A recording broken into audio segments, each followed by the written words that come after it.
Tent भी अपना लगाएंगे और साउंड भी अपना लगाएंगे। एक बार यदि उनके अंदर श्रद्धा जगे तो वो कथा के लिए कहें, हम उनकी घर पर या वो जहाँ कहेंगे वहाँ पर आकर के कथा कराएंगे। 1 रुपया नहीं लेंगे, कथा करा करके चले जाएंगे। बस उनको यजमान बनना पड़ेगा। ये बात कोई और नहीं, ये बात कह रहे हैं श्री अनिरुद्धाचार्य, जो बाबा बागेश्वर के महंत हैं। और ये किसके लिए कह रहे हैं वो हम आगे बताएंगे। जिस बाबा ने ऐसा कहा, पहले उस बाबा के बारे में जान लेते हैं। ये वो बाबा हैं जिनके ऊपर सिद्धि प्राप्त है। ये वो बाबा हैं जिनका भगवान से कनेक्शन है, जो भगवान का नंबर रखे हुए हैं। नंबर है जो भारत को हिंदू राष्ट्र घोषित करने के लिए न जाने कैसे कैसे बयान दिए, न जाने कैसे कैसे कार्य किए। ये बाबा जिनको मुसलमानों से नफरत है, हालांकि मुसलमान नफरत के लायक हैं, पर सारे नहीं, और खास करके भारत के तो बिल्कुल भी नहीं। क्योंकि कुछ व्यक्तियों के गलत होने से पूरे धर्म विशेष को आप गलत नहीं कह सकते। मैं हिंदू धर्म से हूँ, पर और हमारे धर्म में भी काफ़ी लोग जो है गलत काम करते हैं, गलत कदम उठा देते हैं, तो इसके लिए पूरे हिंदू धर्म को जिम्मेदार नहीं कहा जा सकता। इसलिए सारे मुसलमानों को गलत कहना ठीक नहीं है।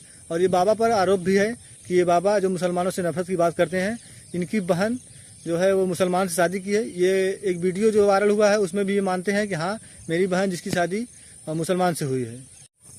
जो भी भारत के मुसलमानों को गलत समझते हैं, मैं उनको एक बात कहना चाहता हूँ कि जब भारत आज़ाद हुआ था तब सभी को ये आज़ादी थी, सभी धर्मों को ये आज़ादी थी कि वो किसी भी देश में रह सकते हैं, चाहे वो पाकिस्तान चाहे भारत।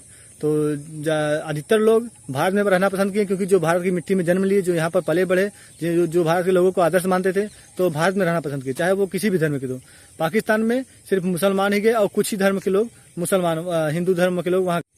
भारत आज़ाद के बाद पाकिस्तान में 22% हिंदू थे और अब जाकर के 2% बचे हैं। और भारत में काफ़ी लोग मुसलमान थे और उनकी संख्या अभी भी बढ़ी हुई है, कम नहीं हुई है। और इसलिए कुछ लोग गलत भी हैं, पर कुछ विशेष व्यक्तियों के गलत कार्यों की वजह से सभी को गलत कहना सही नहीं है। उनका भी योगदान है भारत की आज़ादी में, इसलिए सबका सम्मान करें और साथ लेकर चलें। तो ये बाबा जो धीरेन्द्र कृष्ण शास्त्री हैं, ये जो लोगों के मन की बात जान लेते हैं, जिनके पास दिव्य शक्ति है, जो लोगों की परेशानियां बिना पूछे जान लेते हैं और उनका हल भी बिना पूछे बता देते हैं। ये किसी की भी उठा करके अपने मंच से, किसी को भी अपने पंडाल से उठा करके उनकी परेशानियां और उनका हल एक पर्ची में लिख कर दे देते हैं। और उस व्यक्ति को भी एहसास होता है कि हाँ, ये बात सच है और उसकी परेशानियां भी हल हो जाती है। इस बात में कितनी सच्चाई है, ये जो व्यक्ति वहाँ गया होगा उसको पता होगा। और बाबा बागेश्वर, जिनका पूरा नाम धीरेन्द्र कृष्ण शास्त्री है, इन पर यह आरोप है कि ये बड़े बड़े लोगों के पास जाकर और लाखों लाखों रुपए लेकर के कथा कराते हैं और गरीबों के यहाँ कथा नहीं कराते हैं, छोटे लोगों के यहाँ कथा नहीं कराते हैं। यही बात पूर्व उत्तर प्रदेश के पूर्व मुख्यमंत्री अखिलेश यादव जी ने कहा कि बाबा बागेश्वर जो धीरेन्द्र कृष्ण शास्त्री हैं, ये 50 लाख 60 लाख रुपए लेकर के बड़े बड़े लोगों के यहाँ कथा कराते हैं। अगर ये छोटे लोगों के यहाँ, गरीबों के यहाँ कथा कराएं तो हम माने। जब बाबा से इन बातों पर सवाल किया गया तो बाबा ने इस बात की प्रतिक्रिया दी कि अखिलेश यादव के अंदर अगर ये श्रद्धा जगे तो वो कथा के लिए मुझे कहें, मैं उनके यहाँ आकर के जहाँ कहेंगे वहाँ आकर के कथा कराऊंगा और 1 रुपया भी नहीं लूंगा, बिना पैसा लिए कथा करा कर चला जाऊंगा, बस उन्हें यजमान बनना पड़ेगा। और अखिलेश यादव की तरफ से भी ये प्रतिक्रिया आया कि मैं अभी कव्वाली करवाया हूँ, आइए कथा भी कराइए, मंच तैयार है, जब वो चाहें तब आ सकते हैं, दिन समय वो बता दें, हमारे यहाँ सारा सिस्टम तैयार है। बाबा धीरेन्द्र कृष्ण शास्त्री ने कहा कि मेरे पिता मुख्यमंत्री नहीं हैं और मैं ये पैसे जो लेता हूँ, जो श्रद्धापूर्वक जो देते हैं, मैं उसको अच्छे कामों में लगाता हूँ। मैंने एक कैंसर अस्पताल खोला है, उसमें लगाता हूँ, लोगों को कैंसर से इलाज के ठीक करने के लिए पैसा लगाता हूँ। और दूसरा, मैं भंडारे, बड़े बड़े भंडारे चलाता हूँ जिसमें गरीब लोग, दुखिए लोग आकर के खाना खाते हैं। इस बात में कितनी सच्चाई है तो रिपोर्ट वहाँ पर रिपोर्टिंग करने के बाद ही पता चलेगा, पर ये बाबा की तरफ से प्रतिक्रिया आई। धीरेन्द्र कृष्ण शास्त्री ने कहा कि अखिलेश यादव के लिए ये कथा फ्री है, वो जब चाहे तब बुलाएं, हम आकर के कथा कराएंगे।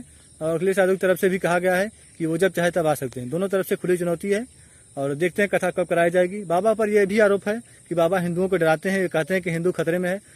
जब बाबा से लोगों ने सवाल किया कि बाबा, आप जो पहलगाम हमला हुआ, जो एयरप्लेन क्रैश हो जाता है, जो ट्रेन पटरियाँ लड़ जाती हैं, एक दूसरे से ट्रेन लड़ जाती हैं, इन सब बातों पर आप पहले क्यों नहीं बता देते हैं? तो बाबा ने कहा, मैं विधि के लेख को मिटा नहीं सकता, क्योंकि जो मर्यादा पुरुषोत्तम राम थे, उन्हें भी जब वनवास 14 वर्ष के लिए भेजा गया तो उन्हें पता था कि उनके आने से पहले उनके पिता की मृत्यु हो जाएगी, पर फिर भी उन्होंने 14 वर्ष का वनवास काटा, क्योंकि विधि के लोग को नहीं मिटा सकते। इसलिए मैं भी विधि के लेख को नहीं मिटा सकता, जो होना है वो हो जाएगा, मैं किसी को रोक नहीं सकता। इसी तरह से एक थे छांगुर बाबा, जो 10,000 हिंदुओं को धर्म परिवर्तन कराया। तो बाबाओं से सावधान रहिए। मैं ये नहीं कह रहा कि सारे बाबा गलत हैं, कुछ बाबा सही हैं, कुछ गलत है, कुछ ढोंगी हैं। तो बाबाओं की पहचान करके, असली और नकली की पहचान करके उनसे जुड़े और उनसे अच्छी जानकारी लें, ना कि उनकी बुरी आदतें या बुरी जानकारी समझें। क्योंकि बाबा जैसे राम रहीम थे, बाबा रामदेव थे, बाबा वो थे आसाराम थे, तो ऐसे तमाम बाबा हैं। या लोग असली बाबा नकली बाबा को पहचानिए। और मेरी जानकारी कैसी लगी आपको वीडियो में, आप कमेंट करके बताइए। मिलते हैं अगली वीडियो में एक और बढ़िया जानकारी के साथ। तब तक के लिए जय हिंद, नमस्कार।